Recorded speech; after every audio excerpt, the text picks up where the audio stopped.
Doo-doo-doo-doo. Let's see.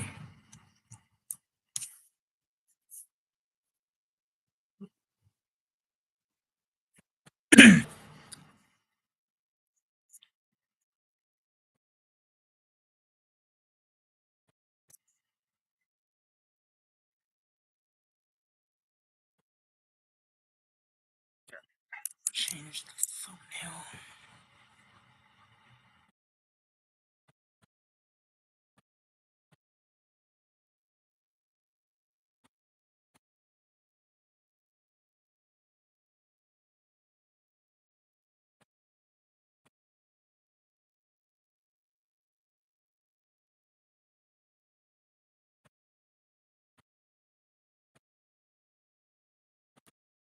I can't figure out to change the thumbnail, so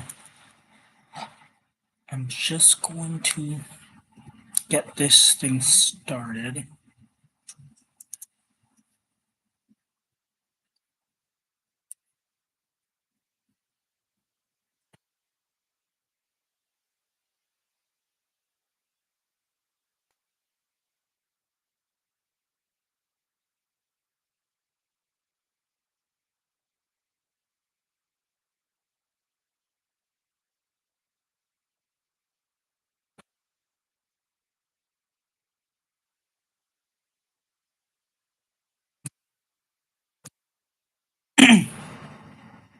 Okay, I got this.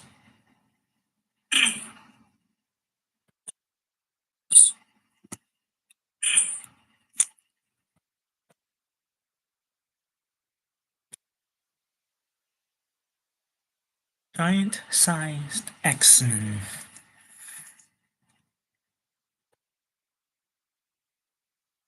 And lore and glory begin anew with second chances. Sure. Wenzeldorf, Germany, nestled deep in the Bavarian Alps, this tiny village has hardly changed over the centuries. In Wenzeldorf, life is gentle, peaceful, for nothing ever happens here to disturb the domestic tranquility. This way, men. The monsters went this way. Monster, is it? The fools. It is they who are the monsters. They, with their mindless prejudice. Perhaps things would be safer had I just stayed with the Jarmark. But the life of the carnival freak is not for me, not for Kurt Wagner. Let them come if they must. Let them try to kill me.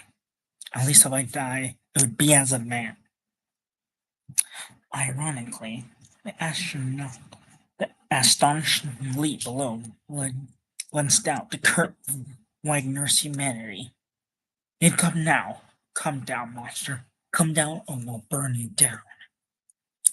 And his hideous howling like that of a baying beast denies it completely.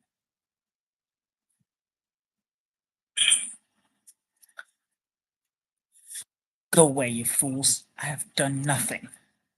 But the only response the corner misfit receives is one he had hardly expected. They're utterly mad. Their threat was serious. They'll destroy their entire village to make certain that they destroy me. And for what reason? I came among them only to learn, yet all I've learned thus far are the ways of the blunt, unreasoning violence. Well, that is all that those who dwell in the normal world had to teach me.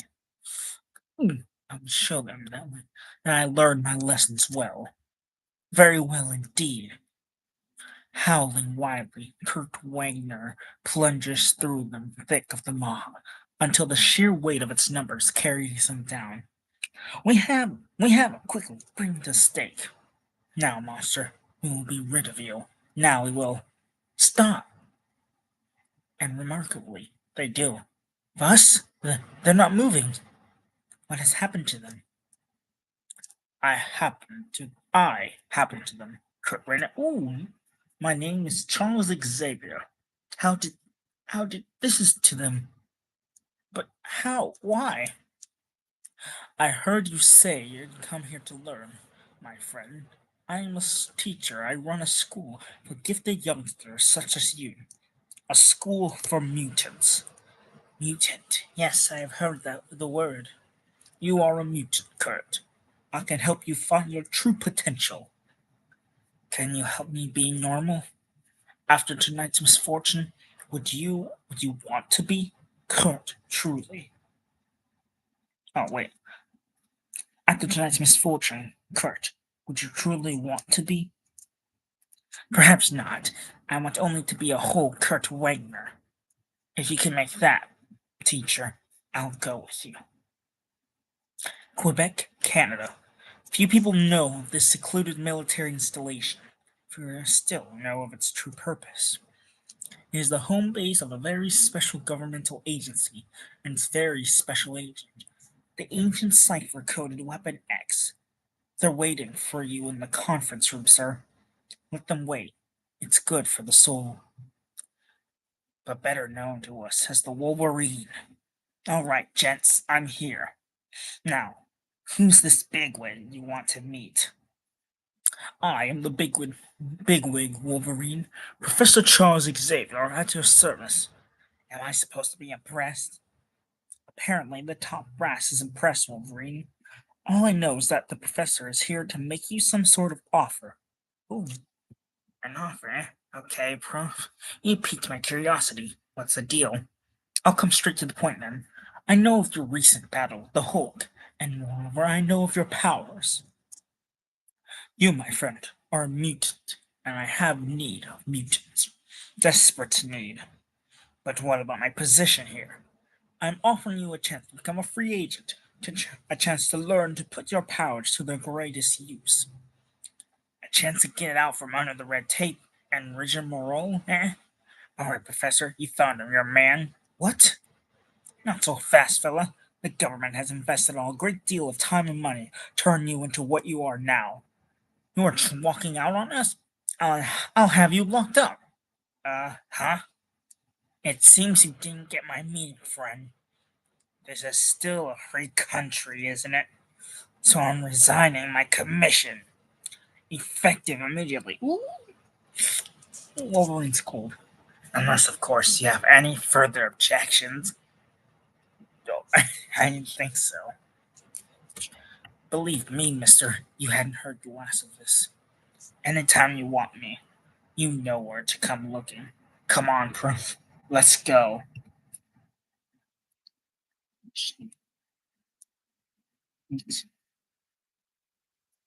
Okay, just checking. Just see if the camera is blocking the comic. Okay, just checking. Just see if the camera is blocking the comic. Okay, just checking. Okay. Okay, we're good.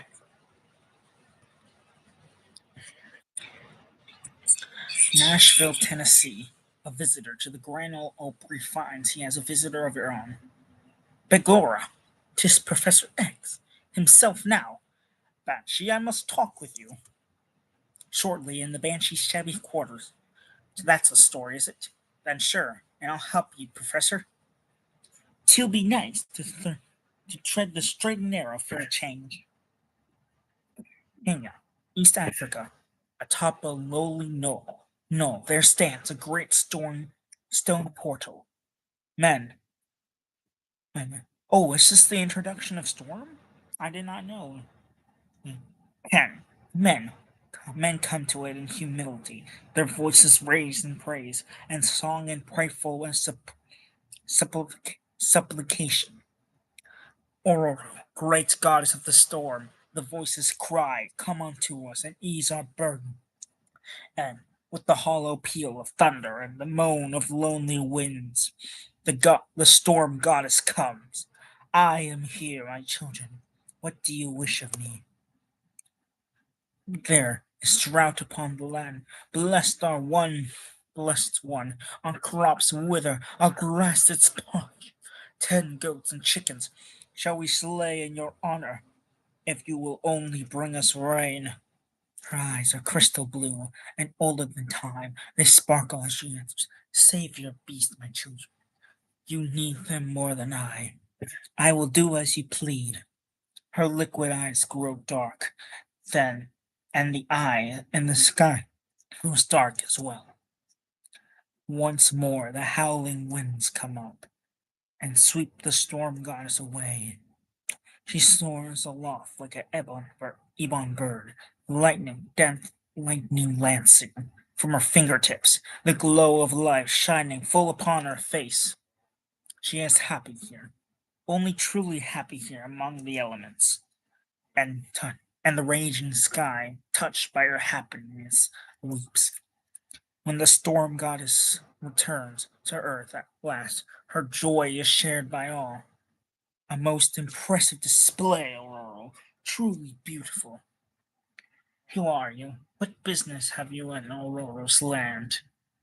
I am called Xavier, and I have come to make you an offer. I pray you not refuse. An offer?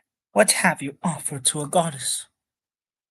You have a land, Aurora, and people who adore you. I offer you a world, and people who may fear you, hate you, but people who need you nonetheless. The world I offer is not beautiful, but it is real. Far more real than the fantasy you're living now. You are no goddess, Aurora. You are a mutant, and you have responsibilities. Come with me, child. Taste the world outside. You may find its flavor bitter or surprisingly sweet. I would say no. Like, yeah, hey, I know you are loved by people here, like you're treated like a goddess, but there are these people who would absolutely hate you, but I'm gonna ask you to help them anyway. Like, like I would be like, why would she say yes to this? You present a most peculiar argument, yet I sense a deep sincerity in your words. All right, I will come with you. What? Huh? Okay. Perhaps the time has come for me to leave the nest at last. Okay. Osaka, Japan. Two old acquaintances share a tea in the splendid garden of Shiro Yoshida. I know your feelings towards the Western world, Shiro, and I would not have come to you. Is that? No, it's not Cyclops.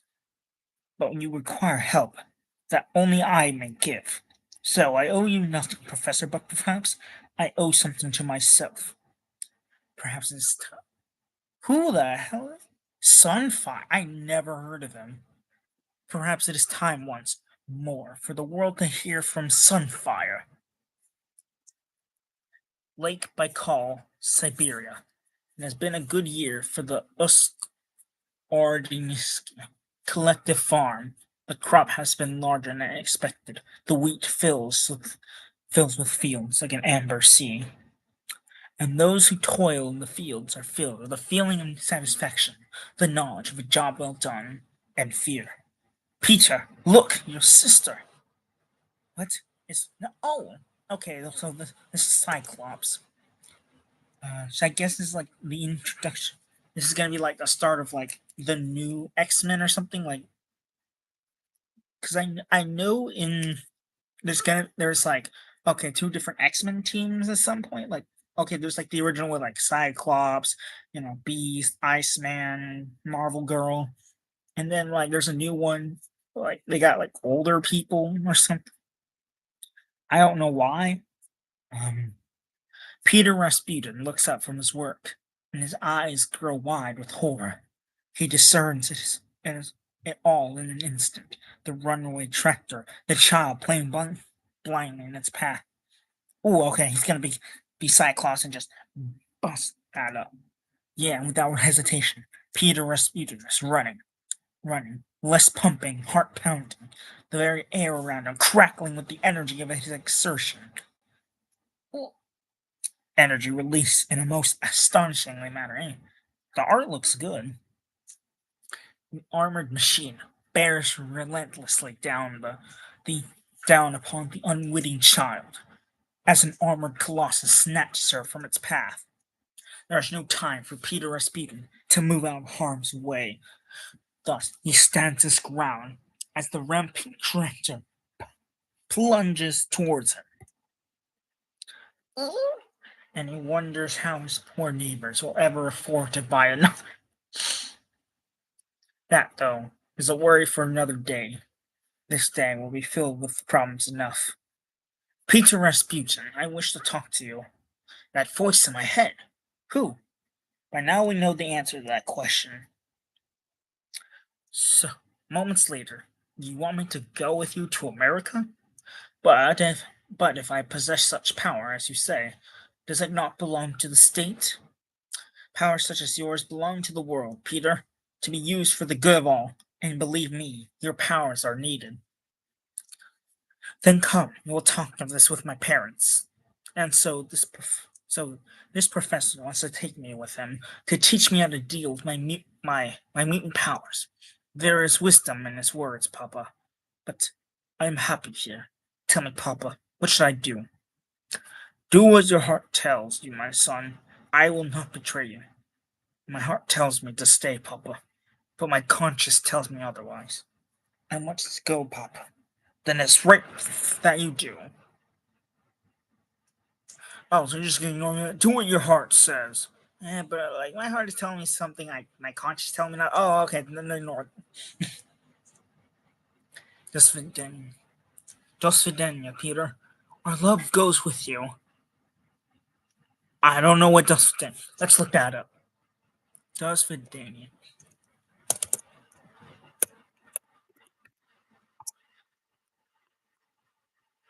Goodbye. In Russian, okay. Right, okay, right. I forgot Colossus was Russian. Don't do not worry, Mama. Oh, oh, oh wait, that's the mom saying it. Okay. До свидания, Peter. Our love goes with you. Do not worry, Mama. I will direct you. No, is that German or I don't know. I can't. I'm not doing a Russian accent. I'm gonna be terrible. Goodbye, Papa. I will make you proud. We are already proud of you, my son. Camp okay, what is actually gonna be the plot of this? Okay, this 63 pages, and we're like almost most of the chapters just been okay. It's like a mutant shows up, new mutant. Hey, you want to join? Sure. May like they'll do something. Camp Verde, Arizona. John Proudstar does not like the reservation. He does not like to watch the old ones sitting slumped against their doorsteps, dreaming dreams of glory long gone. John Proudstar is an Apache, and he is ashamed of his people. The Apache were meant to be hunters, warriors. Oh, is that like the name of like a group or a tribe or something? I thought it meant like a helicopter. Okay. Hunters, warriors, not sad-eyed, simpering squaws. They were they were meant to run free through the crisp plains, grasses the wind blowing wildly through their hair. Ooh, he's strong. Okay, once nothing could stand before the Apache. The bison that covered these plains fell like rain before Apache's skill. Apache bravery. Okay, what mutant powers are gonna have? I'm guessing like speed, super strength. I mean, they already have Colossus, so, but never did any bison fall like this. They're a horned one. Do you see? There was still a man among the Apache, and such a man have I come looking for. John Proudstar. John Proudstar? Okay, huh? I have never heard of him. Now, how in blazes did a cripple get away? Not that matters much. You got 5 seconds to vamoose, One Eyes. I don't want company, especially yours. Don't be hasty, my young friend. I've come to help you fulfill your dream, to give pride back to your people.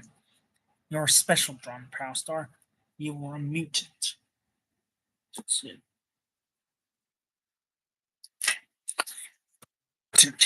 And you are needed. And you can stuff a cactus cluster. The white man needs me. That's tough. I owe him nothing but the grief he's given my people. Yeah, okay. Okay. Yeah, like this is exactly what I thought this was like what Aurora does. Like why would I agree to this? Now beat it. I offered you a chance to help the world, and you turn your back on me? And perhaps what they say is true. Perhaps the Apache are all frightened, selfish children. Okay, that does it. Yeah, just oh, he doesn't want to join my team? Okay. Just be racist. Ain't nobody that calls me a coward. Ain't nobody that calls me a coward, mister. I'm as good as the next guy. Hell, I'm better. You give me a chance, I'll prove it. And you will have your chance, John. I promise you that. But will any of my new X-Men be equal to the task that lies before him? Or will you carry the world down to ruin? Okay. Westchester, New York. A school had seemed a latter-day Tower of Babel at first, but a telepathic crash course in the English language had closed the communication gap in mere minutes. Now, Professor Charles Xavier, or wait, telepathic. Oh, you just say, "Hey, you can speak English now." But telepathic crash course in the English language had closed the communication gap in mere minutes. Now, Professor Charles Xavier sits somberly, studying his colorfully costumed house guest, and whatever thoughts he might have at this point are his alone to know. In all my life, such clothing as this I have never seen. The costume is beautiful, and the fit is perfect. But how did you? The uniforms are constructed from unstable molecules and adjust themselves where necessary. I obtained them from a man named Reed Richards, and I'm certain you'll learn more of him and his friends later. But right now, you will tell us why you dragged us here, Professor. I, for one, am swiftly losing my patience. Sunfire, please. It was not my intention to waste your time. I merely awaited the arrival of one who can explain the situation far better than I. My friends, allow me to present Scott Summers, the man called Cyclops. He will fill you in on the details. The details, people, are depressingly simple. You have been called here because the X-Men have disappeared. The U7, our only hope of. But I'm getting ahead of myself. Come on, I might as well show you where it all began. This is Cerebral, our specially designed mutant detector. It's through this mechanism that we discovered all of you and lost my closest friends. We'd all answered the signal alarm within seconds. The Professor, Angel, Iceman, Marvel Girl, Lorna Dane. Who? My brother Havoc, I think I remember that guy, and myself. What is it, sir? Cerebro. Cerebro has never reacted so violently before. What is it, Scott? What is it? What it is, Scott, is incredible. Apparently, Cerebro has detected a new mutant on the island of Krakoa in the South Pacific. A mutant so powerful as to defy classification. It seems you all have work to do, Scott. Find that mutant quickly, before someone else finds him first. You heard the professor. X-Men, it's traveling time. Shortly after, our specially designed stratojet of it arched high over the patchwork countryside, shooting towards an unknown confrontation. But at that moment, our minds were on other things. Wish we could have contacted the beast. Hank McCoy's dexterous digits might be handy on a job like this. Think Hank graduated the X-Men gene. If he hasn't got time for us, now that's his business. Right now, we got our own to worry about. That's Krakoa, dead ahead. Yeesh, we need a superpower just to survive that desolate mud bar. Enough banter. Strap in for landing. Which touched down. We touched down moments later. Our VTOL jets lowering us to Earth as gently as an infant is lowered into its cradle. Vertical takeoff and landing. Encyclopedic land. But we are not infants. This was definitely no child's game. I think we took the wrong bus, gang. This place sure doesn't look like Cleveland. All the insects in the air, the overgrown jungle. On second thought, hey, this is Cleveland. I don't know anything about Cleveland. Is this accurate? I told you before, Iceman. Shelve the snappy powder. We have a difficult job ahead of us, finding that new mutant. Maybe an impossible one. Psych, when you consider we have no idea what we're looking for. Point taken, Angel. Let's fan out and see if... Look behind us. It's... Quick, everyone scatter. Get moving before we... I'm ashamed to say, I never even saw what hit us. My head was a throbbing mass of pain, and screaming images when I struggled awake. Lord knows how long afterward. I didn't realize where I was, nor that I really care. All that concerned me was my friends. What happened to the other X-Men? And worse, what had happened to me? My eyes, dear heaven, my eyes. They are uncovered. They're normal, powerless. However hard I try, I can't project my optic blast. Do you hear me, world? I can't. Huh? That's when I discovered I was back on the Stratojet, and I wasn't in control. Automatic pilot is jammed.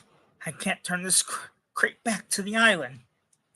I spent the next 5 minutes pounding fetal futility, futility, that word on the control panel, then resigned myself to the situation and sat back in my seat. I wasn't happy by the time I reached Westchester. Not happy at all. Cyclops, where are the others? Professor, I'm back. The professor was no happier than I after I told him. Do you mean to tell me the other X-Men are still on the island, and you have no idea what happened to them? I know nothing, Professor, except that something on Krakoa cured my eyes and deposited me back in that. Huh? What is it, Professor? Why are you looking at me like that? Your eyes, Scott, they're glowing again. Quickly, Scott, grab some protective lenses. Your optic powers have returned. No, not again. Don't let it happen again. But I should have known better than even ask. The optic energies that cursed me since my early teens were back again, with a vengeance. And this time they were strong. You and I could not control them. Ah! The professor modified one of my old visors to contain my increased power, then left me here to retrain myself while he went in search of you. He found us? So now what? So now we go back to Krakoa to find the original X-Men and the mutant that defeated us. Incorrect, Cyclops. Now you go back to Krakoa, not I. I'll have no part in this fool's errand. What? I don't understand, Sunfire. We offered you a chance to help your fellow mutants, and I do not even like my fellow mutants, Cyclops. I certainly will not risk my life to help them. What, like, is this like an Uncle Ruckus situation? I feel sorry for you, Sunfire, but I don't have time to waste arguing. The rest of us have a job to do, and we're going to do it. Moments later, the Stratojet streaks Skynard, and there's only one empty seat on board. It seems I have my first taste of mutant camaraderie, and I must say, Cyclops, I did not like it. You didn't notice, sister, but this group ain't exactly a mutual admiration society. We're all involved in this fiasco for our own reasons, girlie, and patting each other on the back ain't one of them. Huh? Hey, One Eye, there's something following us. I see it. Geronimo, well, I'll be jiggered. One Eye, the chap. What? Are you going to open the hatch, Cyclops, or do you expect me to fly all the way to Krakoa by myself? So, the prodigal mutant returns. Why you change your mind, Sunfire? Afraid to go home alone? My reasons are nobody's business, but my own misfit. You do well to remember that. Chapter 2, Assault Force. An hour passes, 2 hours until the forsaken atoll called Krakoa looms full before the viewports. So that's where you mislaid your partners, huh? Can't say much for your taste of vacation spots, Summers. And I can't say much for your sense of humor, Wolverine, nor yours, Thunderbird. My name is Proudstar, One Eye. Wait, oh, wait. Okay, wait, okay. My name is Proudstar, One Eye. Not anymore. The professor has given you all code names. Group. You might. The professor has given you all code names, group. You might as well start getting used to them. Now, the assault teams will be as follows: Storm, you and Colossus will come in from the north. Banshee and the Wolverine will move across from the east. Tis a pleasure to be working with you, laddie. Whoopee. Sunfire and the Nightcrawler will start searching from the south. No, not him. I do not hear Cyclops giving you a choice, man. Thunderbird and I will handle the west end of the island. Now, get ready, South Team. Your drop is coming up. I don't much like the tone of your voice, Cyclops. You can argue about it when you get back. Now, go. East Team, go. Cripes, do you have to screech like that? North Team, that's our signal, Storm. Colossus, no. You fool, you cannot fly. Of course not, but I can land with the best of them.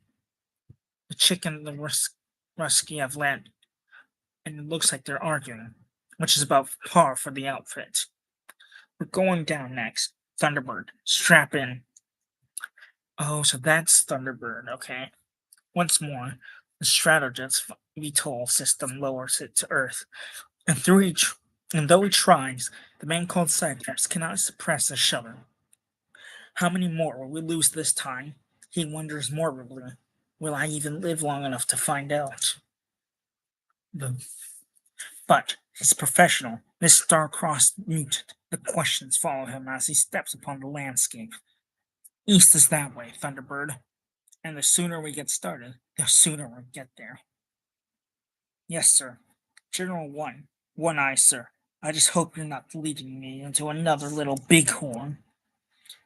It'd be just my luck to be the first Indian to get massacred by. Hold it. I left the mini cerebral unit back in the. Huh? I don't believe it. Don't believe what? The Stratojet. It's gone.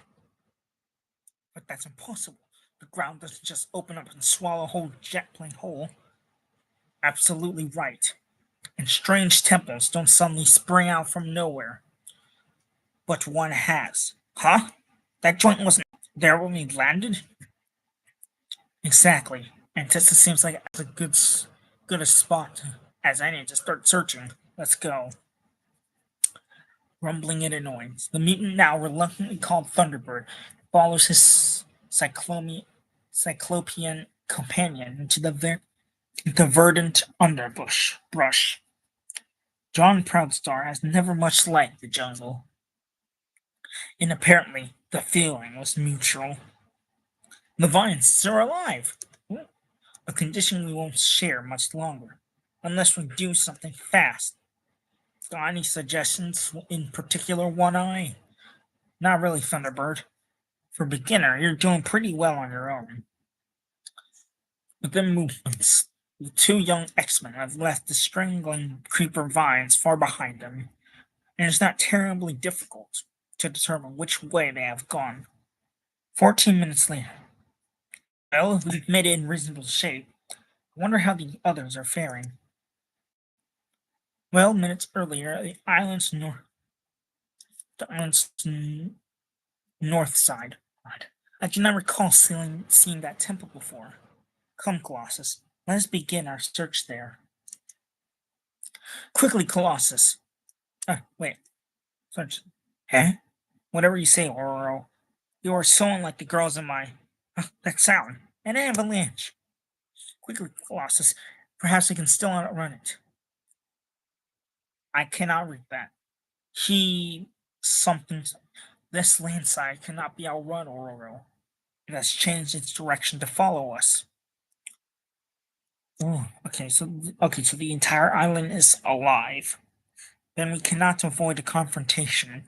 We must stand our ground and defend ourselves. Those mad rocks can no longer hurt me, Aurora. But for threatening you, I shall crush them. I am no longer threatened. I thank you, Peter, but there is no need to protect me. Sure. Storm, Colossus, glad you made it in one piece. Barely. Cyclops, just barely. Barely, Cyclops, just barely. I only hope the others arrive safely as well. And on the island's east side. Saints, laddie, will you look at the size of them beauties? Look like the local welcoming committee, Irish. But a handshake from one of them can be fatal. Good thing then they're not the only ones here with big sharp claws, isn't it? The Wolverine has claws of his own, and Irish he likes them, and Irish he likes to use them. Hey, are you just going to stand around gawking, or are you going to help me? But the Aaron-born mutant is already aloft, and his sonic scream is not. Though his sonic scream is not nearly so flamboyant as his companion's slashing talons, it is effective nonetheless. The battle is violent but brief. Well, laddie, sure it looks like we've done for the best there, he best be getting on to the temple. He spied a touch back. Yeah, sure, there's nothing to keep us here anymore. And soon, faith, tis good to be seen all again. 'Twas a moment there I had me doubts, and you were not alone. While on the island's south side, these birds seem determined to prevent us from reaching that strange temple ahead, Sunfire. A remarkable observation, Misfit. You have a positive talent for stating the obvious.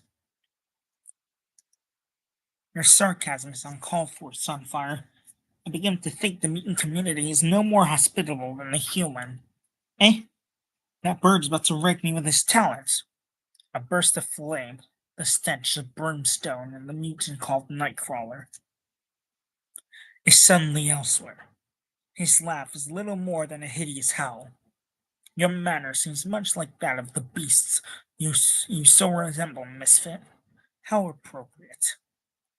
But Sunfire has no need for such parlor tricks as yours. You prefer the direct approach. Your direct approach, it appears, has left us with opponents, Sunfire. Then I suggest we get onto the temple, Misfit. Assuming, of course, you can keep up with me. And finally, Cyclops, we have kept you waiting long. Not at all, just got here ourselves. And since you are all finally here, I think it's about time we found out what's inside this tumble down temple. Got a gut feeling someone lured us here for precisely that purpose, and I hate to disappoint them now. It appears we're going to have to earn the dubious privilege of getting in there. Door sealed tight, and it's about a foot thick.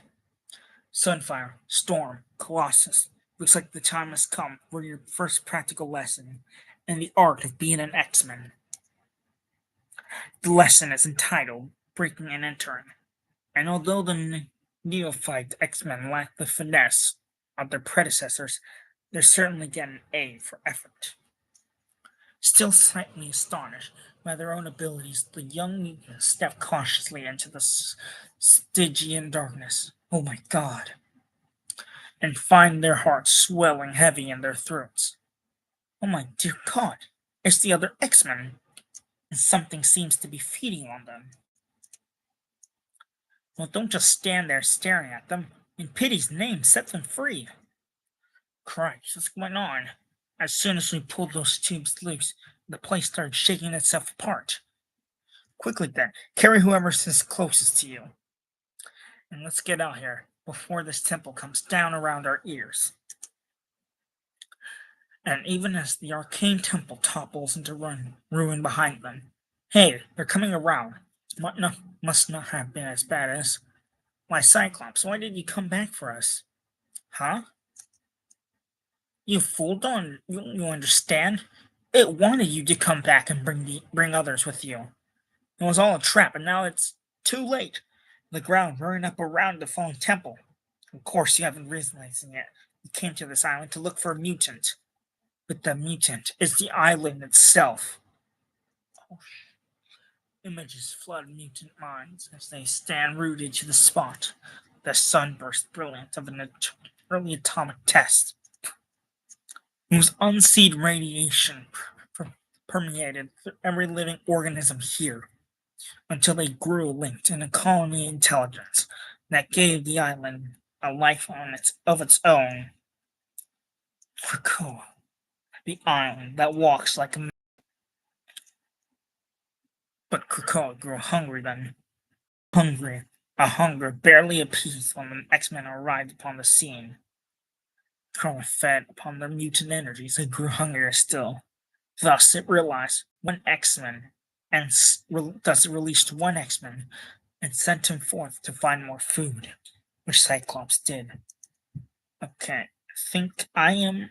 Okay, I need to go to get ready to leave. I will finish this when I'll finish this later. I need to leave soon.